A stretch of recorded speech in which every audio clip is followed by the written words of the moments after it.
Assalamualaikum warahmatullahi wabarakatuh. Bertemu lagi dengan saya Siti Julfa Azkia dari 12 RPL 6 dalam video ketiga saya, pelajaran PKKP, produk kreatif dan kewirausahaan praktek atau produktif. Untuk mempersingkat waktu, saya mulai saja ke pembahasan materi.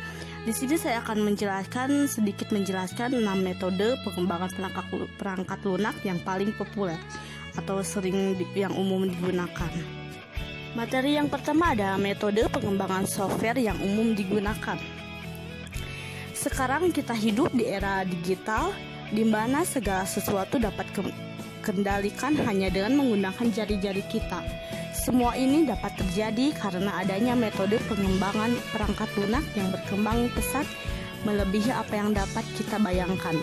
Di sini ada banyak model pengembangan software yang dapat kita pilih, masing-masing menampilkan dasar-dasar sistem dan pendekatan yang berbeda.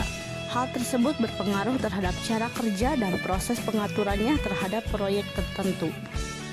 Untuk menentukan metode yang paling tepat, kita perlu mempertimbangkan beberapa hal penting dari proyek yang akan kita kerjakan.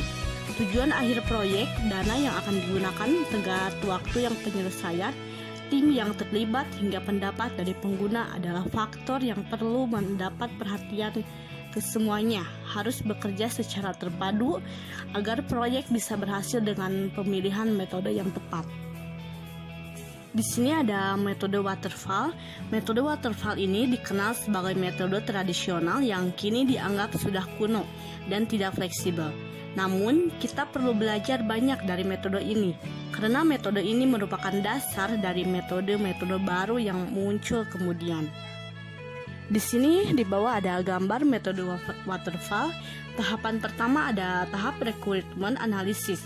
Ini adalah tahap interaksi intensif antara analisis sistem dengan komunitas pemakai sistem, di mana tim pengembangan sistem menunjukkan keahliannya untuk mendapatkan tanggapan dan kepercayaan pemakai, sehingga mendapat partisipasi yang baik. Tahap awal dalam requirement analysis adalah melakukan survei terhadap keinginan pemakai dan menjelaskan sistem informasi yang ideal.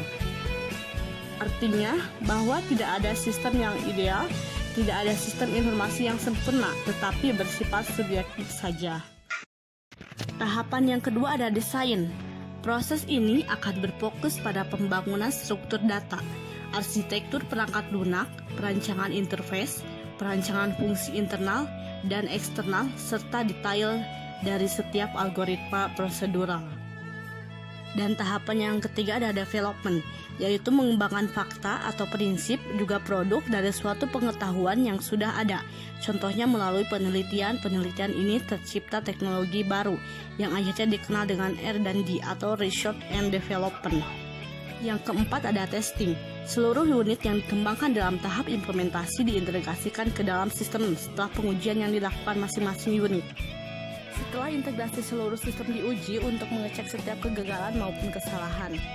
Yang kelima ada maintenance. Tahap akhir ini dalam perangkat lunak yang sudah jadi dijalankan setelah dilakukan pemeliharaan. Pemeliharaan termasuk dalam memperbaiki kesalahan yang tidak ditemukan pada langkah sebelumnya. Metode selanjutnya ada metode pengembangan perangkat lunak agile.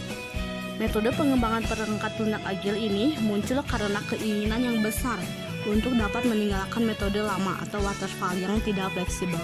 Pendekatan metode ini dirancang untuk mengakomodasi perubahan serta menghasilkan perangkat lunak secara lebih cepat. Berikut ada gambaran mengenai metode agile.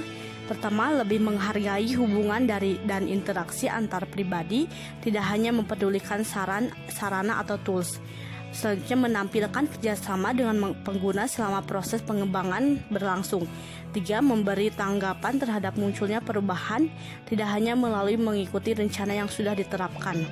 Dan yang keempat ada fokus untuk menampilkan perangkat lunak yang benar-benar berfungsi, bukan hanya sekedar mementingkan dokumentasi. Berbeda dengan metode waterfall, agile ini ditunjukkan untuk menangani munculnya berbagai variabel dan kompleksan yang mungkin terjadi dalam pengembangan sebuah proyek. Kepuasan pengguna merupakan prioritas utama dari metode Agile ini yang diraih dengan terus-menerus menghadirkan fitur yang berfungsi dengan baik, teruji, serta diprioritaskan.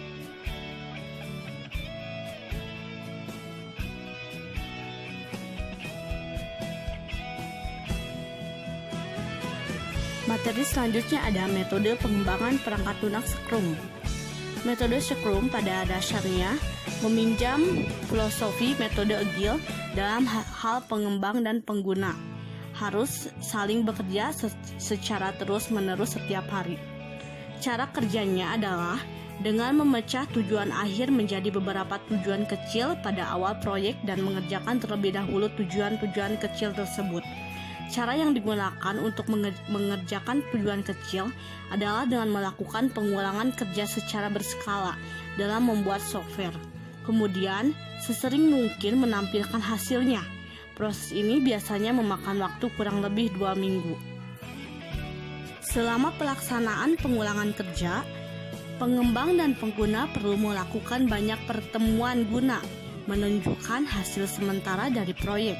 Hal ini berguna agar keduanya dapat mengikuti perkembangan terbaru dari proyek serta menampung berbagai masukan mengenai hasil yang ada serta kemungkinan perbaikan atau perubahannya. Pada dasarnya, metode Scrum merupakan gabungan dari struktur dan ilmu dari metode pengembangan software tradisional atau waterfall dengan fleksibilitas dan praktik pengulangan dari metode Agile yang modern. Selanjutnya, metode pengembangan perangkat lunak Rapid Application dan Development atau RAD. Rapid Application Development ini merupakan proses pengembangan yang ringkas untuk menghasilkan sistem dengan kualitas tinggi dengan biaya investasi rendah.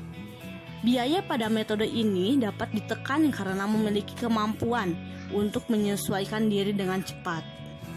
Di sini ada gambar. Ada 4 tahap dalam metode Rapid Application Development, yaitu perancangan kebutuhan, desain dari pengguna, pembangunan atau konstruksi serta peralihan atau dari sistem lama ke sistem baru. Untuk tahapan desain pengguna dan konstruksi akan terus diulang sampai pengguna menyatakan bahwa hasilnya sudah sesuai dengan keinginan mereka. Di gambar ini yang pertama ada Requirement Planning, User Design. Di User Design ada Prototype, Test, dan Reline. Selanjutnya ada Construction dan Cutover. Di sini ada metode pengembangan perangkat lunak Prototype. Prototyping model atau diagram merupakan metode yang memicu pengembang hanya membuat contoh resolusi guna. Secara resmi menunjukkan esensi fungsional produk kepada pengguna. Pengembang akan melakukan berbagai perubahan yang diperlukan sesuai dengan permintaan pengguna. Di sini ada gambar.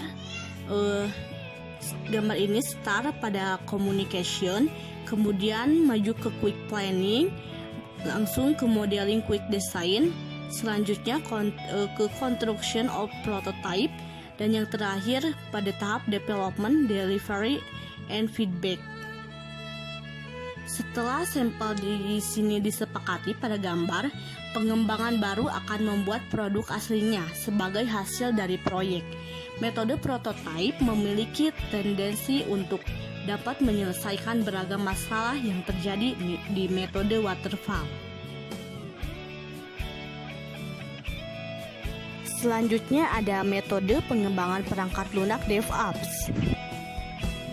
DevOps bukan hanya merupakan metode pengembangan sistem saja, melainkan serangkaian praktik yang mendukung budaya keorganisasian. Di sini ada gambar. Di dalam DevOps ada plan, kode, build, test, package, release, operate, dan monitor. Metode ini berpusat pada perubahan yang meningkatkan kerjasama antar departemen yang bertanggung jawab terhadap segmen yang berbeda pada pengembangan siklus hidup organisasi. Siklus tadi meliputi pengembangan jaminan kualitas serta pelaksanaan atau operasi.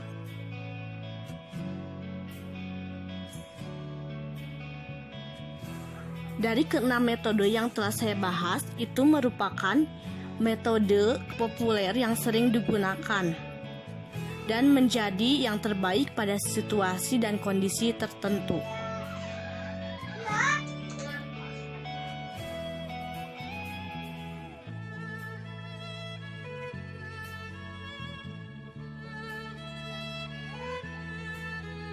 Mungkin cukup sekian pembahasan materi pada video ketiga saya.